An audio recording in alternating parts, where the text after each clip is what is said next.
عقل محدود شناسائی تیرے نام سے ہو،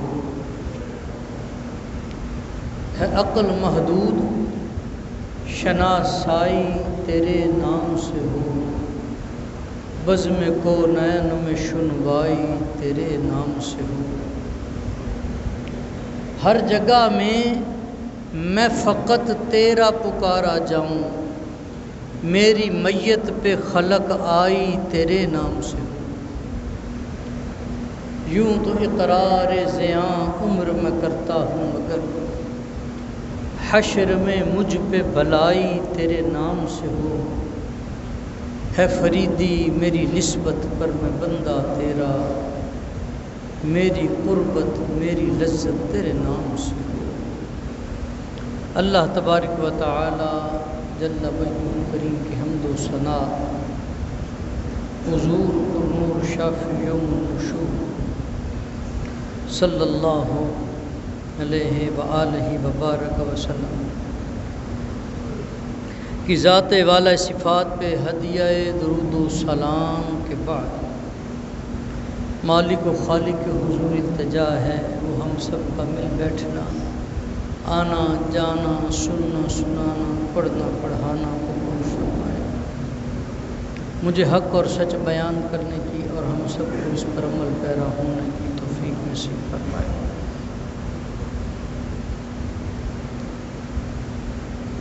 عزیزان گرامی قدر،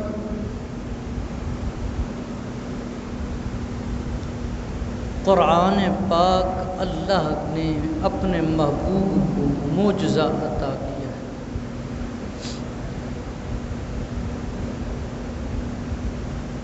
یا ایسے کہہ لیں کہ قرآن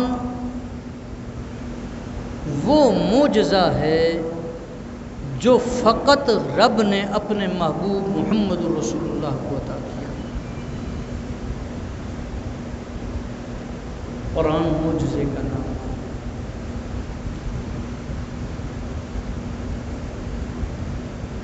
ہم قرآن کو اگر یہ سمجھ لیں کہ یہ ایک کتاب ہے تو یہ ہماری کم عقلی ہے۔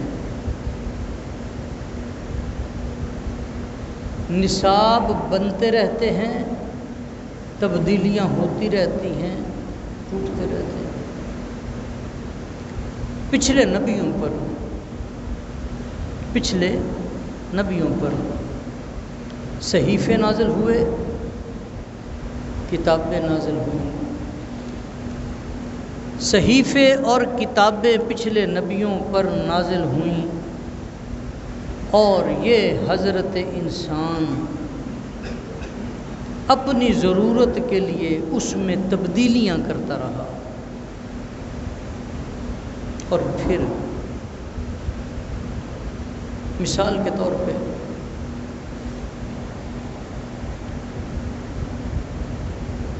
موسیٰ کلیم اللہ علیہ السلام اللہ کے جلیل القدر نبی ہیں، بڑے جلیل القدر نبی ہیں۔ آپ پتھر پر عصا مارتے ہیں، 12 پانی کے چشمے جاری ہو گئے۔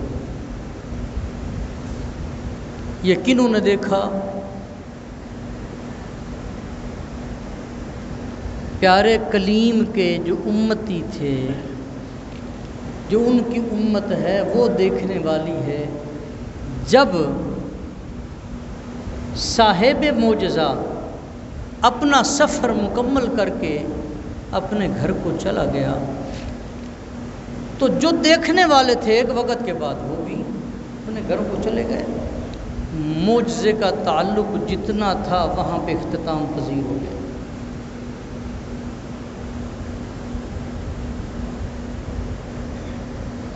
اب آتش نمرود میں پیارے خلیل کو پھینکا جاتا ہے۔ دیکھنے والے کون ہیں؟ ماننے یا نہ ماننے، امت دو طرح کی ہوتی ہے نا، ایک ماننے والی ایک نہ ماننے والی۔ پیارے خلیل کو پھینکا جاتا ہے، دیکھنے والے بھی وہی ہیں،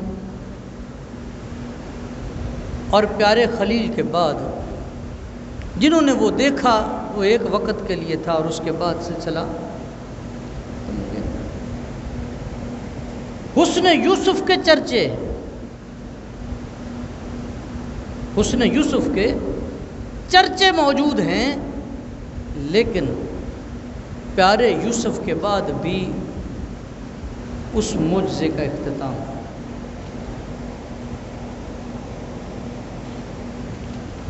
جس نبی کا جتنا دائرہ کار ہے، جتنی اس کی حکومت ہے، جتنا اس کا اختیار ہے، کسی کو ملک کی طرف بھیجا جاتا ہے، کسی کو بستی کی طرف بھیجا جاتا ہے، کسی کو شہر کی طرف بھیجا جاتا ہے، مختلف انبیاء و مرسلین کو بھیجا گیا ہے، ان کی حدود مقرر ہے، ان کی حدود مقرر ہے۔ آپ کہیں جی عجیب بات کی بات قرآن کی ہو رہی ہے، آپ موسیٰ کلیم اللہ کی طرف چل پڑے، ابراہیم خلیل اللہ کی طرف چل پڑے، آپ حسن یوسف کی طرف چل پڑے، حضور کے نام جو حضور کے صفاتی نام ہیں ان میں ایک نام ہے امی۔ بڑے غور سے بات ہے، اگر کوئی مس کریں گے تو بات کی سمجھ نہیں آئے گی۔ حضور کے صفاتی نام میں حضور کا ایک نام کیا ہے؟ امی، رسول نبی امی۔ یہاں پہ کچھ جاہلوں نے امی کا ترجمہ کر دیا ان پڑھ۔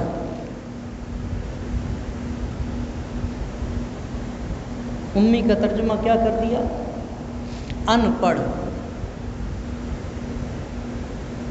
انہوں نے یہ بات کہاں سے لی؟ انہوں نے کہا کہ چونکہ اللہ کا نبی کسی درسگاہ میں علم حاصل کرنے کے لیے نہیں گیا، اللہ کے نبی نے نہ تورات، نہ زبور، نہ انجیل، نہ دیگر صحیفوں کا مطالعہ کیا، نہ کوئی درسگاہی معاملات ان کے ساتھ تھے، نہ کسی سے پڑھا، عام جو مخلوق ہے اس کی بات ہو رہی ہے، خالق کی نہیں۔ تو چونکہ درسگاہ میں گیا نہیں اللہ کا نبی، تو لہٰذا نبی تو ہے لیکن نبی یہ امی ہے۔ یہاں پہ اعلیٰ حضرت عظیم البرکت شاہ مرزا فاضل بریلی رحمۃ اللہ تعالی علیہ آپ فرماتے ہیں کہتے ہیں اصل کو، کہتے ہیں اصل کو، جو اصل ہونا، جس کی وہ اصل ہے وہ اس کی محتاج نہیں ہوا کرتی، اس کی حقیقت ہے نا، اصل ہے، حضور جان کائنات ہے۔ اگر جس طرح جبریل امین آئے وحی لے کر اور آ کے کہا، عرض کی کہ پڑھیے اقرا، حضور خاموش رہے، پھر کہا پڑھیے اقرا، پھر کہا اقرا، اقرا بسم ربک الذی خلق، اقرا کہتا ہے تو حضور نہیں پڑھتے، جب کہا پڑھ اپنے رب کے نام سے جس نے تمہیں پیدا کیا، جب رب کا نام آتا ہے حضور پڑھنا شروع کر دیتے ہیں۔ جبرائیل بھی یہ نہیں کہہ سکتا کہ میں مصطفیٰ کا استاذ ہوں، اس کے پاس بھی یہ اتھارٹی نہیں ہے۔ پھر جب جبریل امین نہیں کہہ سکتا، حضور نے نہ ابراہیم خلیل اللہ کا دور دیکھا، نہ اسماعیل ذبی اللہ کا دور دیکھا، نہ آدم صفی اللہ کا دور دیکھا، نہ نوح نجی اللہ کا دور دیکھا، نہ حسن یوسف کو دیکھا، نہ موسیٰ کے عصا کے کمالات کو دیکھا، لیکن ان کی تصدیق قرآن میں اللہ کا نبی اس طرح کر رہا ہے، اللہ ایسے ارشاد فرماتا ہے۔ اللہ کبھی تذکرہ کرتا ہے حسن یوسف کا، کبھی یوسف کے بھائیوں کا جو سلوک تھا ان کے ساتھ اس کا ذکر ہوتا ہے، کبھی ابراہیم خلیل اللہ کی بزرگی کا ذکر ہوتا ہے، کبھی ابراہیم خلیل اللہ کے آگ میں پھینکے جانے کا ذکر ہوتا ہے، کبھی بیٹے کی قربانی کا ذکر ہوتا ہے، کبھی آدم کا ذکر ہے، کبھی نوح کا ذکر ہے۔ یہ سارا کچھ تاریخ کا حصہ، تاریخ کا حصہ ہے۔ اب جو مکے کے لوگ تھے، جو مکے کے لوگ تھے وہ بڑے فصیح و بلیغ تھے، وہ بڑے عربی دان تھے، ان میں باقاعدہ مقابلے ہوا کرتے، اور اتنی فصاحت و بلاغت اللہ نے ان کو عطا کی تھی کہ وہ نثر میں بھی آسانی سے گفتگو کر سکتے تھے، اشعار میں بھی کر سکتے تھے، گفتگو کر سکتے تھے، اشعار میں بھی، نثر میں مقابلے ہوتے، بڑے ذہین فطین لوگ۔ لیکن اگر یہ سارے کا سارے قرآن میں جو احوال ذکر کیے گئے ہیں، جو واقعات ذکر کیے گئے ہیں، اگر یہ سارے من گھڑت ہوتے تو ان میں بولتا کوئی نہیں کہ یہ آپ تو جو بیان کر رہے ہیں یہ تو ہے ہی نہیں۔ جو آپ نے بیان کیا تاریخ نے تو دیکھا نا، حسن یوسف کو دیکھا ہے، وہ تاریخ کا حصہ ہے، وہ تاریخ کا حصہ ہے۔ لیکن قرآن بیان کرتا ہے، وہ جانتے ہیں کہ یہ رسول ہند نبی الامی، یہ تو درسگاہ میں گئے ہی نہیں۔ کہا جا سکتا تھا فلاں صحیفہ پڑھا، فلاں کتاب پڑھی، اس میں سے آپ کو اس بات کا علم ہوا، نا ایسی بات نہیں ہے۔ اللہ نے میرے مصطفیٰ پر قرآن کو معجزہ بنا کر نازل فرمایا۔ جب انہوں نے اختلاف کیا تو اللہ فرماتا ہے ایک چھوٹی صورت، کتنی چھوٹی سی صورت، وہ ایک بنا کے لے آؤ نا۔ تم کہتے ہو کہ یہ کلام جو ہے محمد معاذ اللہ یہ جادوگر ہیں، اور یہ کلام بھی جادوئی ہے، جو سنتا ہے وہ اس میں کھو جاتا ہے۔ ان کے پاس قرآن کا نہ اس وقت جواب تھا اور نہ آج ان کی نسلوں کو قرآن کا جواب ملا۔ جب عقل کام چھوڑ جائے پھر کیا ہوتا ہے؟ اگلا لڑنے مرنے پہ اتر آتا ہے۔ اسلام کے اتنے غزوات ہیں، اتنی جنگیں لڑی گئی، قرآن کی ایک چھوٹی سورت کے مقابلے میں وہ سورت نہ لا سکے، وہ لڑنے کے لیے میدان میں آ گئے۔ اس کا مطلب یہ ہے کہ قرآن کی حقانیت کو جانتے تھے اور اس کے مضبوط کلام اور معجزے ہونے پر کسی کو شک نہ تھا۔ اپنی انا کے لیے آج بھی اگر سویڈن میں قرآن کو جلایا گیا، اس کا مطلب یہ ہے کہ جو سویڈن میں یا دیگر مذاہب میں ایسی حرکات کرتے ہیں وہ ہمارے قرآن کے سامنے ہار گئے ہیں۔ وہ معجزہ جو میرے رب نے اپنے نبی کو عطا کیا، اور قرآن ایسا معجزہ ہے، 9/11 کے واقعے کے بعد ان کی نسلوں نے قرآن کو پڑھنا شروع کیا کہ دیکھیں تو صحیح قرآن میں کیا ہے۔ 9/11 کے واقعے سے پہلے اتنے ان میں سے مسلمان نہ ہوئے تھے جتنے اب جوک در جوک مسلمان ہوتے چلے جا رہے ہیں۔ یہ قرآن کا اعجاز ہے، یہ قرآن کا اعجاز ہے۔ قرآن معجزہ ہے، قرآن معجزہ ہے۔ اس میں اللہ نے جو کلام فرمایا، پہلا درجہ اس کا، اس کے بہت سارے درجات ہیں معنی و مطالب کے اعتبار سے، لیکن پہلا درجہ کیا ہے؟ قرآن کی 3 طرح کی آیات نازل ہوئی، 3 طرح کی۔ پہلی قسم کی جو آیات نازل ہوئی آج تک ان کا کوئی ترجمہ نہیں کر سکا۔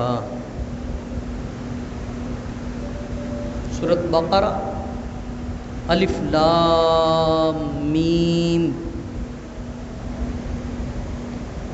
آپ کسی بھی مسلک کے کسی بھی عالم کے پاس چلے جائیں، کسی بھی مسلک کے کسی بھی عالم کے پاس چلے جائیں، چلو یہ تو مسلمان ہیں، جو غیر مسلم دیگر مذاہب کے پیشوا ہیں ان کے پاس چلے جاؤ، انہیں پوچھو کہ جو اللہ نے ہمارے نبی پر قرآن نازل کیا، آپ بڑی بڑی باتیں کرتے ہو، الف لام میم کا ترجمہ کر کے دکھا دو. یہ ایسی آیات ہیں الف لام میم صاد نون الف لام را کاف ہا یا عین صاد، یہ ایسی آیات ہیں کہ جبرائیل کو بھی پتہ نہیں ان کا ترجمہ کیا ہے. جبریل لاتے ہیں، حضور فرماتے ہیں میں سمجھ گیا. آقا مجھے تو سمجھ نہیں آئی، مجھے تو سمجھ نہیں آئی. فرمایا تیرا کام پیغام لانا ہے، تیرا کام پیغام لانا. یہ پہلے طرح کی آیات ہے. اور دوسری طرح کی قرآن کی گفتگو کیا ہے کہ قرآن پاک میں اللہ فرماتا ہے ید اللہ فوق ایدیہم، محبوب اللہ کا ہاتھ تیرے ہاتھوں پر ہے، اللہ کا ہاتھ. اب اس ہاتھ سے اللہ پاک ہے. یہ جو 4 انگلیاں اور 1 انگوٹھے، ہتھیلی، یہ بازو، یہ شانہ، یہ جو اس سے ہاتھ بنتا ہے اس سے پاک ہے. اگر ترجمہ کریں گے کہ اللہ کا ہاتھ تصور میں لائیں گے، ہم نے تو اور ہاتھ دیکھا ہی نہیں، ہم نے تو اور ہاتھ دیکھا نہیں. ہمارے فوراً ذہن میں آیا کہ جس طرح محبوب کا ہاتھ ہے اللہ کا بھی ویسا ہی ہاتھ ہے اور وہ ہاتھوں پر ہے.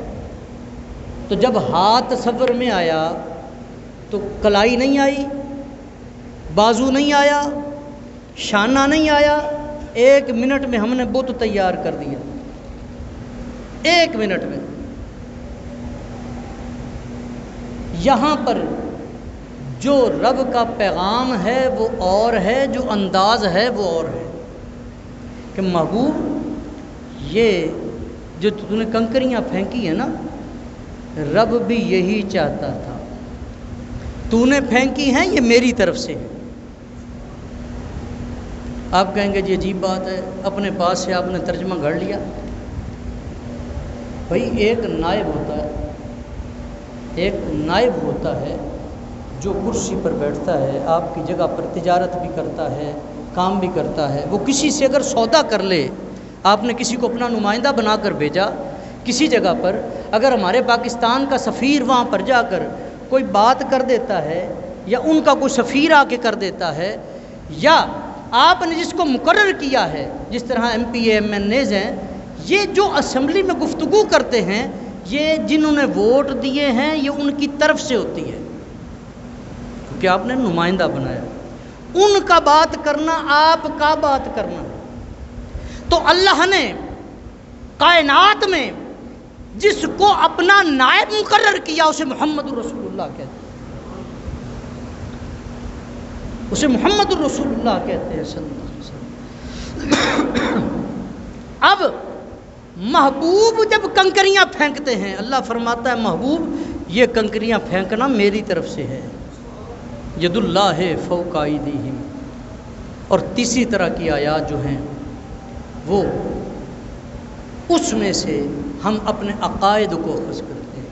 جیسے اللہ فرماتا ہے کتب علیکم الصیام کما کتب علی الذین من قبلکم. ہم کہتے ہیں الصلاۃ معراج المؤمنین کہ حافظوا علی الصلوات والصلاۃ الوسطی العاذل کے. یہ جو تیسری طرح کی آیات ہیں جن سے ہم اپنے ایمان کے معاملات کو اخذ کرتے ہیں، ان سے لے کر چلتے ہیں. اور قرآن کا تو آج تک کوئی پورا ترجمہ نہیں سمجھ سکا، تو اس کے معجزے ہونے میں اور شک کیا ہو سکتا ہے؟ کیا قرآن کے معجزہ ہونے میں کوئی شک ہو سکتا ہے؟ اور پھر میرے نبی کی نبوت تا قیام قیامت ہے. جب تک میرے مصطفیٰ کا جھنڈا لہراتا رہے گا، قرآن معجزہ مصطفیٰ ہر جگہ پہنچتا رہے گا، ہر جگہ پہنچتا رہے گا۔ عزیزان گرامی قدر، اپنی اپنی سطح پہ ہر بندے کو چاہیے کہ یہ اس پیغام کو ہر عام و خاص تک پہنچائیں۔ قرآن لا ریب کتاب ہے، اس میں عیب نہیں ہے، یہ میرے مصطفیٰ کا معجزہ ہے۔ کوئی بھی اس کی طرف آنکھ اٹھا کے دیکھے گا تو بھائی ہم قرآن کی عظمت کے لیے ضرور نکلیں گے۔ دعا ہے اللہ ہم سب کو عمل کی توفیق